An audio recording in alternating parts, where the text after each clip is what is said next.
پس مت بناؤ اللہ کے ساتھ کسی اور کو مد مقابل ند کے. مجھے بتائیں قرآن اسٹارٹ میں جو توحید بیان ہوئی ہے، اس توحید کو پڑھ لینے کے بعد کوئی کسی بابے کو پکارے گا، کسی مرے ہوئے شخص کو پکارے گا، کسی زندہ شخص سے وہ چیزیں ڈیمانڈ کرے گا جس کا وہ اہل ہی نہیں ہے؟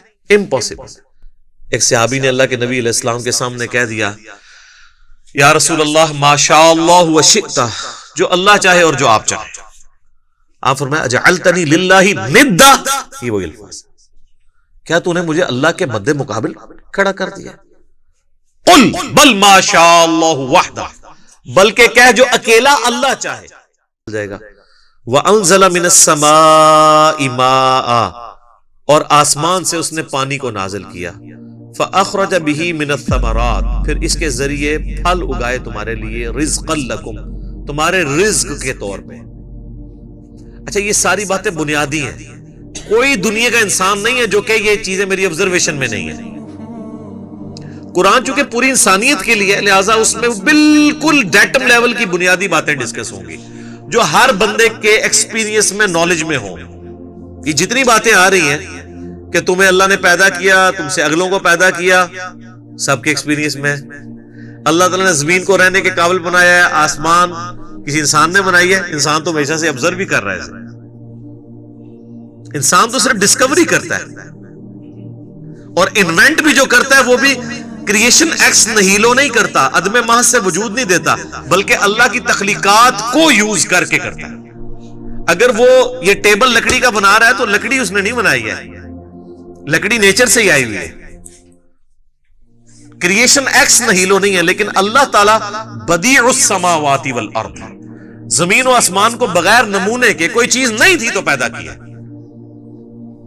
انسان جو خالق ہے وہ اللہ کی تخلیق میں سے خلق کرتا ہے، لیکن انسان بدیع نہیں ہے، البدیع نہیں اسے کہہ سکتے آپ، بغیر نمونے کے چیزوں کو پیدا کرنے والا. تو آسمان کے ذریعے پانی ہم دیکھتے ہیں، اس کے ذریعے زمین سے رزق نکالتا ہے تمہارے لیے. اس میں کیا قیامت مضمر ہے. رزق نکالنا بھی کافی نہیں تھا اگر اس رزق کی کمپیٹیبلٹی ہمارے ساتھ نہ ہوتی. آپ شیر کے سامنے تازہ ترکاری لا کے ڈال دیں، بہترین سے بہترین سبزی بھی، وہ دیکھنا بھی گوارا نہیں کرے گا، کیونکہ اس کی جبلت نہیں ہے، اس کے لیے وہ رزق نہیں ہے. اور بکری کے سامنے فریش قیمہ لا کے ڈال دیں آپ، اس کے لیے کوئی اٹریکشن نہیں. تو صرف رزق تمہارے لیے، رزق یعنی رزق بھی پیدا کیا اور اس رزق کو کمپیٹیبل بھی بنایا. اور یہ رزق میں تو میں صرف کھانا پینے ڈسکس کر رہا ہوں، ورنہ تو ہر نعمت ہی رزق ہے.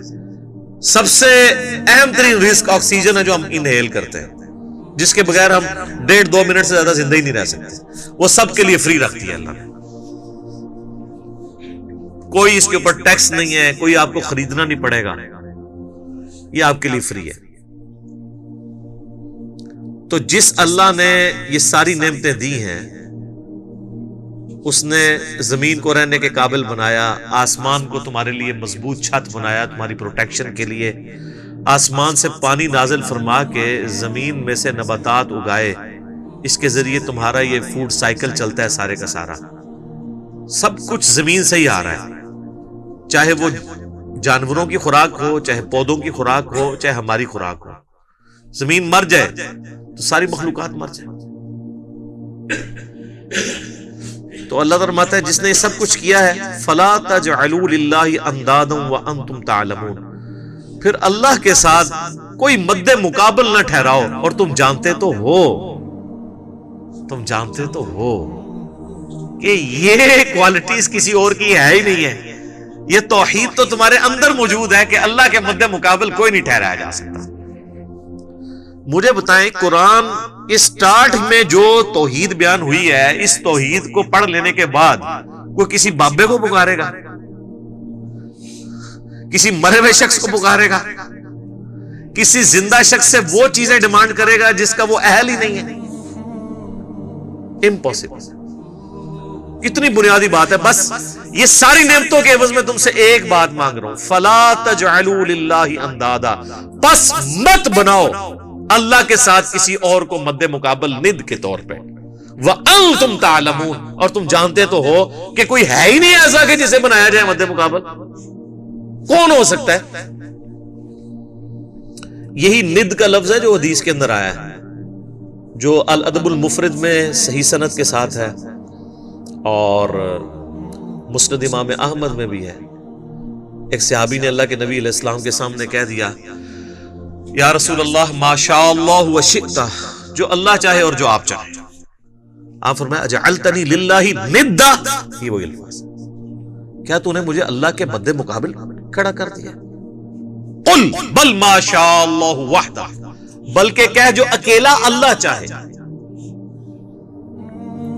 اچھا، اس نے آگے سے نہیں آرگومنٹ کیا کہ یا رسول اللہ میں آپ کو اللہ کا بندہ ہی مان رہا ہوں، اللہ کا رسول ہی مان رہا ہوں، میں نے آپ کو کوئی اللہ مان کے نہیں کہا، میں نے آپ کو کوئی مستقل بذات نہیں مانا، میں نے آپ کو جو ہے وہ